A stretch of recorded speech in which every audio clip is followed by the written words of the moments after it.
¿Cómo están, amigos? Bendiciones. Espero que anden bien.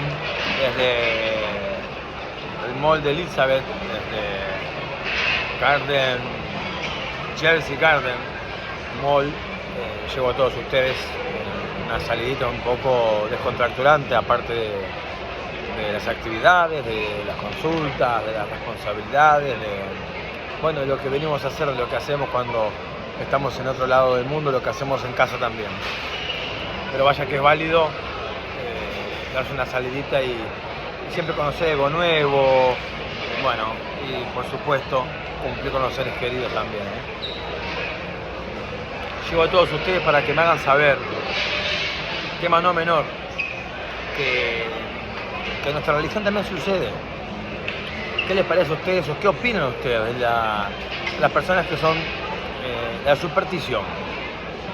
Usted es supersticioso, usted es supersticiosa, y quiero que se me comprenda, porque por ahí, si hablamos de repente, como siempre, buscando poner en la mesa temas importantes, temas que se tienen que dialogar, yo no puedo seguir vivo sin destacar un hecho de violencia que vivieron nuestros hermanos brasileros, no en el sur de Brasil, más para el nordeste. Voy a dar datos más precisos más adelante, pero triste como en nuestras religiones hubo persecución y lo sigue habiendo.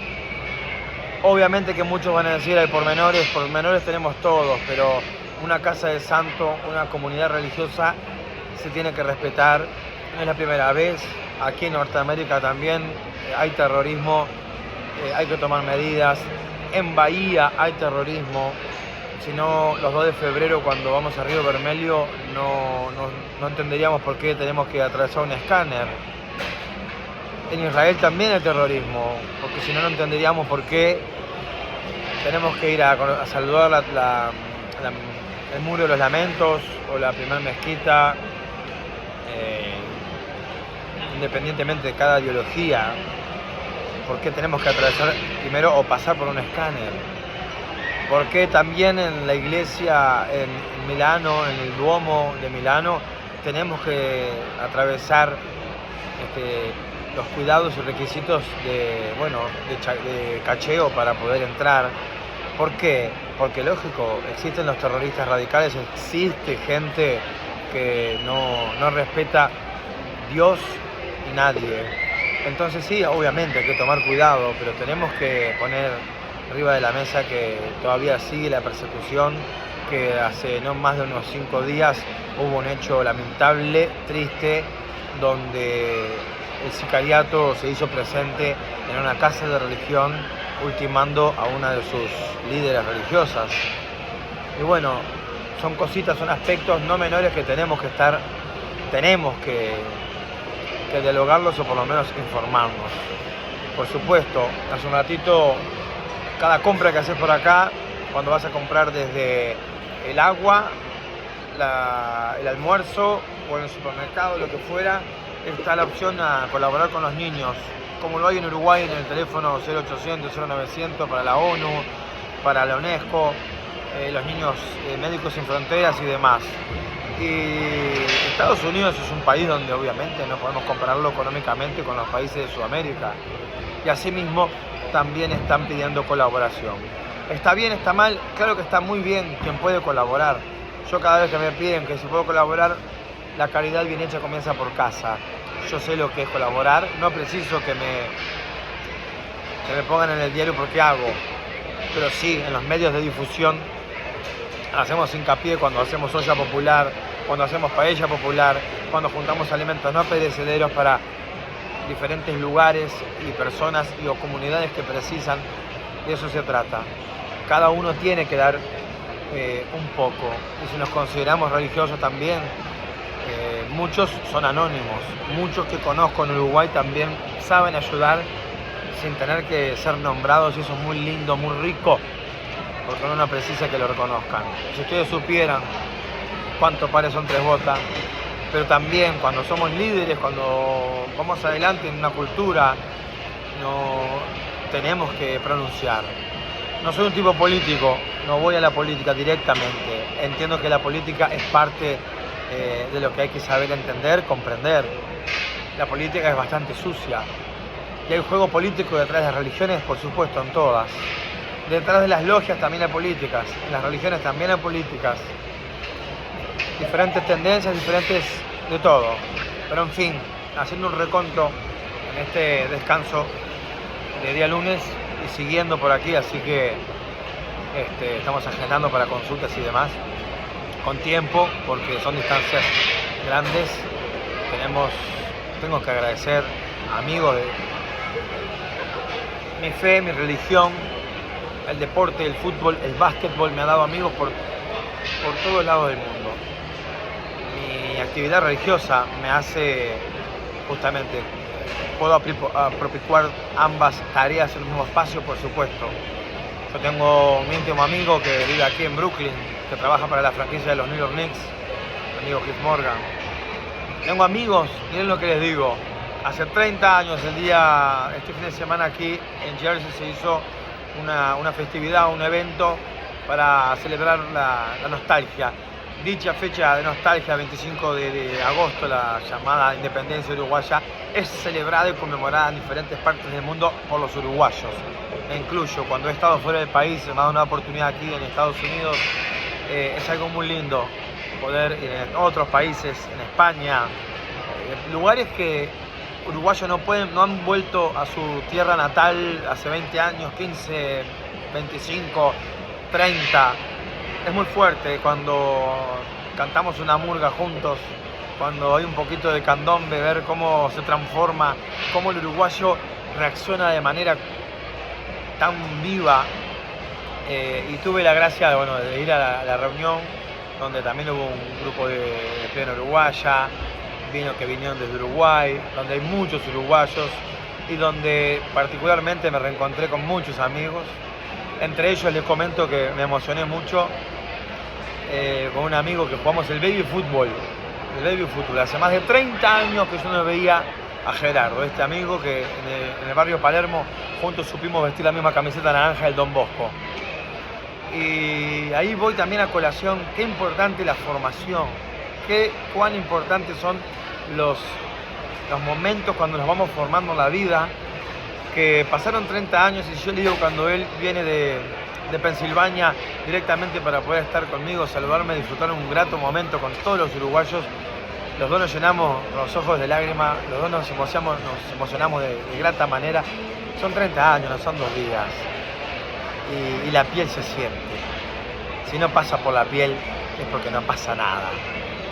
Y en nuestra religión hay algo muy similar. Si no pasa por la piel, hay cosas que no se pueden sentir. Si no se sienten, hay que hacerse un chequeo de vuelta, o capaz que no se pertenece a esta religión. Porque si cuando están tocando una lupa yema no se te congelan los dedos los pelos del brazo, no sé, capaz que tenés que ir a Pared de Sufrir o a los pentecostales, porque si en mi religión el tambor no te mueve, es como si sos uruguayo y el candombe no te salpica un poquito, no sé. No digo que no seas uruguayo, no malinterpreten mis amigos patrillos coterráneos que por ahí no les gusta el candombe, no están todos obligados, porque tampoco hay cosas que por ahí no consumo.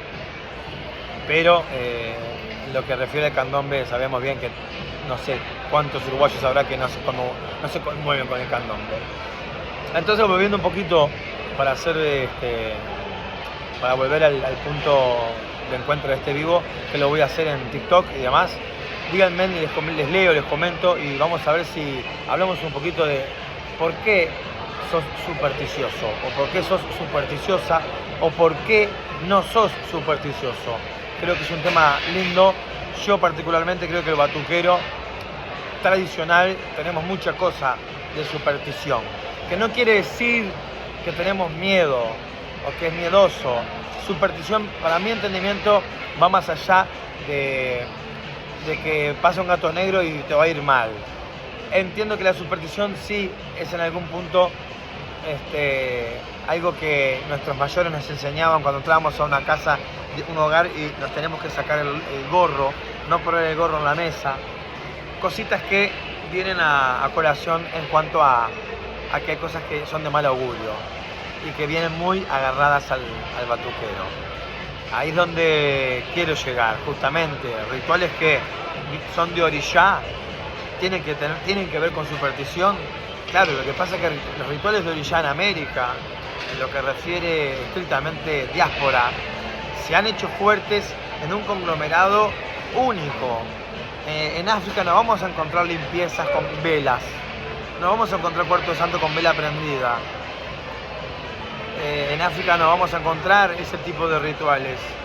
Y en quienes practiquen la matriz directamente africana en diáspora, mantienen otro tipo de... Si hablamos de las fechas, yo siempre digo la fecha de semanas cuando tuve la chance que siempre que tengo la chance de desasnarme y tener un diálogo ameno de ida y vuelta, lo hago.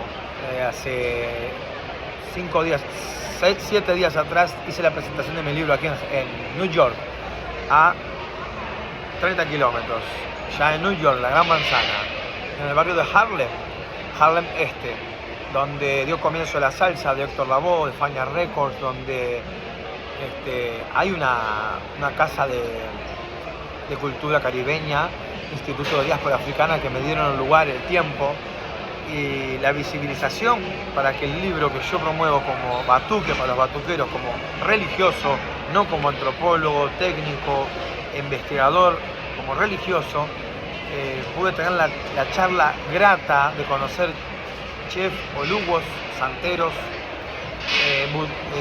personas que practican vudú haitiano, personas que vienen de Trinidad y Tobago, del culto a Shango, gente dominicana que practica el vudú con los 21 caminos de la Ocha, si no me equivoco. Y puedo nombrarles montones de diferentes temáticas, diferentes formaciones en diáspora que se han dado, como batuque, candomblé, santería cubana, los locumí, dentro de la santería, el locumí, la naranja, sus diferencias, de batuque, Yesi, Seyán, Agó, Yo, Cambienda, Bobo Queyán, Candomblé, Queto, Angola, culto Shango de Recife, San Luis de Marañán, el tambor de Mina. Y en la conversación de norteamericanos convertidos, pudimos llegar a muchos puertos, a muchas bases, a muchas explicaciones. Aquí en América cultuamos orishá con papa, sé que ha sido un OPT. Tengo la dicha de tener como amigo a Horacio de Oyala Viejo, Padre Santo formado en diáspora y está aquí en New York, y la verdad que juntos podemos compartir diferentes tipos de charlas, y es una de las personas que tienen que ver con esta nueva era del batuque en Norteamérica, porque también es lo que practica, es lo que lo conecta, y así mucha gente que está más para el lado del sur. Convengamos que batuque afro-riograndense para el lado de Norteamérica no tiene visibilidad, no hay referentes que pertenezcan a una raíz tradicional. Por ende, por lógica, sí gana mucho más terrenos aquí en Norteamérica las religiones como santería cubana, en Venezuela también hay mucha santería. Hoy también mucha gente convertida al africanismo o a las religiones de matriz afro tradicionales directamente con Nigeria, el estado de Oshogbo, de Oyo, de Lagos. Mucha gente preparada para el vodú haitiano, también el judú y muchísimas más. Entonces, claro, ninguna es igual a la otra. Hay grandes diferencias en el toque de tambor, las redes, en la comida. En tanto que les aseguro que es riquísimo. El roce cultural es riquísimo. Tengo, gracias a Dios, el ida y vuelta con estos religiosos que pudimos poner en la mesa diferentes rituales abordados de otra forma, cómo es la faena, el sacrificio, tal o cual ave de sacrificio, cómo coronás, por qué existe el batuque feniche, explicar que el batuque tiene el pasaje, que para muchos se entendió el camino de qué orilla es el que responde, cómo es los procedimientos para entender, encauzar, saber el ángel de la guarda, asentarlo, iniciarlo, asentarlo, darle camino, que la persona sepa cuáles son sus pros, sus contras, las provisiones y lo que quiero hablar con ustedes, lo que puede ser la persona cuando tiene superstición. Pero otra de las tantas cosas que hablamos es justamente esto. La papa directamente viene por intermedio de la trata de nuestros seres humanos ancestros que fueron esclavizados. En el comercio de Europa, la papa, que es un tubérculo que convengamos que acá en Sudamérica, allá en Sudamérica, no tenemos la chance como por ahí en Centroamérica o en Brasil hubo más chances del ñame, de la yuca, de la mandioca, por el simple hecho de que en América del Sur el afrodescendiente, aquellos negros africanos que llegaron como esclavos, que fueron esclavizados, obvio que no vinieron con sus semillas, con sus plantas, con su arbolistería, con la magia de Oceña. Se tuvo que redescubrir cómo en América, por qué Ogún, siendo que le dan ñame y es aceptado tradicionalmente en muchas liturgias y casi todas, en el sur, puntualmente batuquero, hacemos un gran churrasco de asado por Ogún con hueso. El amalá es igual al amalá que se hace en Oyó. Solo basta seguir a Pabla Gómez, la embajadora del rey de Oyó, y pueden corroborar lo que les estoy diciendo. Claro, en América del Sur había repollo, las hortalizas para el hervido para Ogún. Pueden variar, algún vegetal puede variar. Y viene lo que les doy, un dato riquísimo, que con Horacio estuvimos hablando, un dato que no es menor. ¿Por qué Norteamérica, siendo una de las cunas de la afrodescendencia, o sea, Norteamérica, fuera de África, tiene una población afrodescendiente abismal?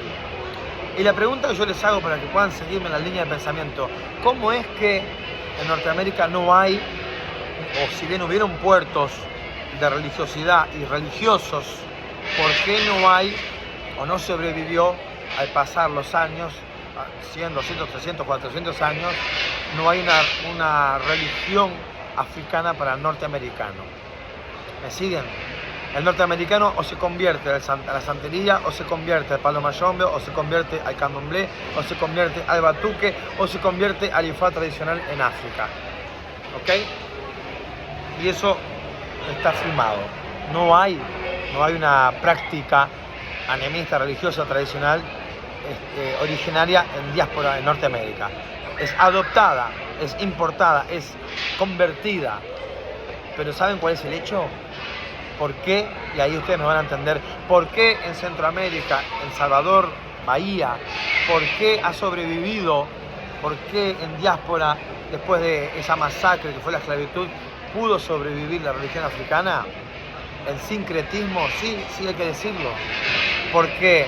Porque dentro de lo que fueron pasar los años y el culto a diferentes orishas, tatas, inquises, vodú, cuando había una imagen que podía representar la memoria del seguidor hacia ese orishá sincretizado, se mantenía más viva, y con él sus prácticas que formaron en diáspora lo que conocemos como las organizaciones religiosas que existen y seguirán. Por eso hay que hacer un reconto a la hora de que mucha gente critica de manera absurda, muchas veces critica o de manera peyorativa, hasta por momentos es como defenestrando una historia tan rica en América, porque no lo entendió, no lo va a entender quizás, porque hasta critica ¿por qué el santo católico? Claro, no es un antojo, siempre aclaro lo mismo, estamos en un calendario y un horario que hizo un papa cristiano, la semana de 7 días, los 7 días de la semana, ¿qué tiene que ver Julio César y Augusto? Que son los 2 días de la semana porque eran 5, pero como Julio César que era un día de la semana, hay un mes, en los meses del año. ¿Qué tiene que ver en los 12 meses del año Julio César y de Julio César y de Augusto de agosto. ¿Qué tiene que ver? Son 12 meses, enero, febrero, marzo, abril, mayo, eran 10 meses. Mucho se ha convertido, tanto se ha convertido que usted está reposando en los hombros de muchas cosas que está totalmente convertida. Ahora, el cometido de lo convertido, si tiene una función, tiene un porqué sobrevivir, es mérito. O me van a decir que no es mérito que le digamos a San Miguel Changó aquí allá en Sudamérica, que los cubanos digan a Santa Bárbara Changó. No tiene mérito. Que San Pablo sea para el candomblé sea Ogún, para nosotros San Jorge es Ogún, o yo soy San Sebastián. Entonces, no es lo peor que podemos hacer es entrar en controversia, por el tan solo hecho de embanderarse o con la tarjetita de que yo soy africanista. Claro. Si yo conozco gente que es afrodescendiente pero tiene la cabeza ortodoxa occidental, lo tengo que decir, es real. Y en Uruguay también existen, en Brasil también, hay nietos de africanos descendientes que son pastores de la iglesia Pare de Sufrir. Hubo en la historia africana, en el sur de Brasil, un hombre blanco, Seu Antonino de Oxum, líder, referente, ícono, sabio de las naciones de Oyo.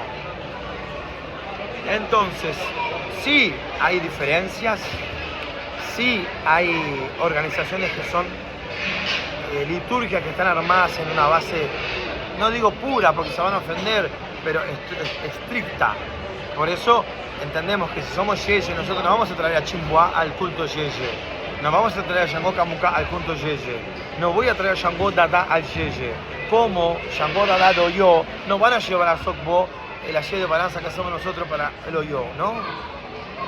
Como Cambinda no van a llevar a la esposa de Lepa, a Naná Burucum, porque es Sina.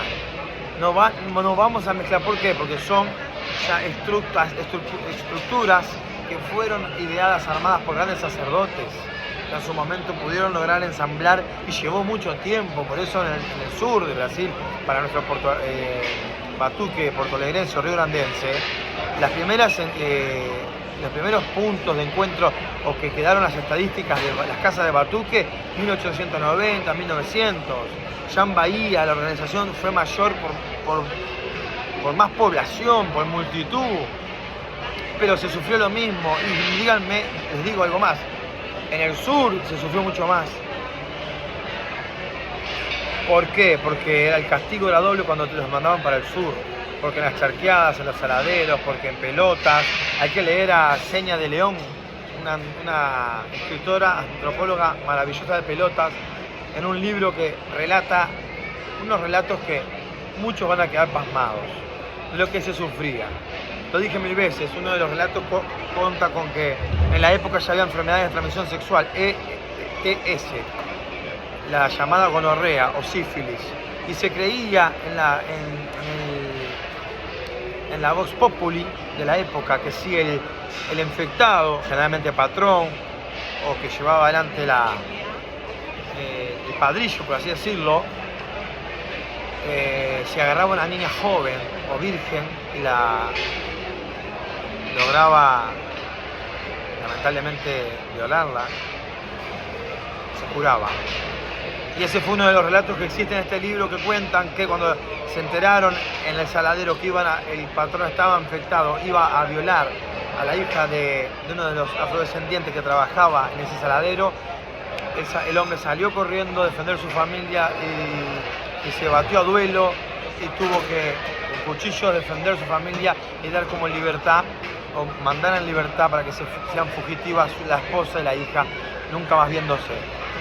Y eso es algo, pero como eso, mucha injusticia. Injusticia con los pueblos nativos, con nuestros indios, no solo en Sudamérica, acá también. Acá también hubo persecución con los nativos. Hoy, en el tiempo pasado, le dan las tierras porque los originarios dueños de Estados Unidos son nativos. Pero esos mismos originarios fueron ultrajados en derechos, fueron perseguidos, fueron muertos, asesinados. Uno rapidito y me voy porque hay que seguir. En la persecución de uno de los pueblos nativos, no me acuerdo si fue en Connecticut o al norte de Miami, cuando me lo contaron yo quedé muy triste, porque no es lindo, es como que, no había conciencia, no hubo conciencia para muchos en la Santa Inquisición y muchos aspectos que fueron, y no hay ahora cuando matan a una madre de santo dentro de una casa de religión. Fíjense que la historia es rapidita, es algo delicado. En la persecución de estos pueblos indígenas había un pueblo que se estaba cuidando porque eran perros, eran rifles, armas, y el pueblo de estos nativos tenía que irse de forma fugitiva y tenían que pasar por un lago, y como los niños estaban llorando y estaban a pocos kilómetros, los cazadores, valga el término, los cazadores tuvieron que entrar al lago.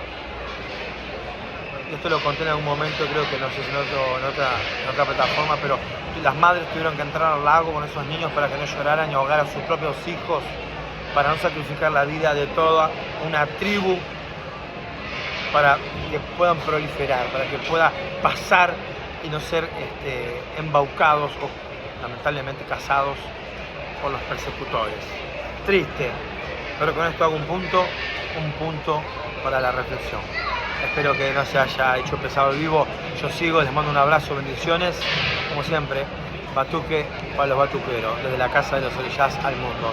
Me comentan, los leo y los sigo. Ayer.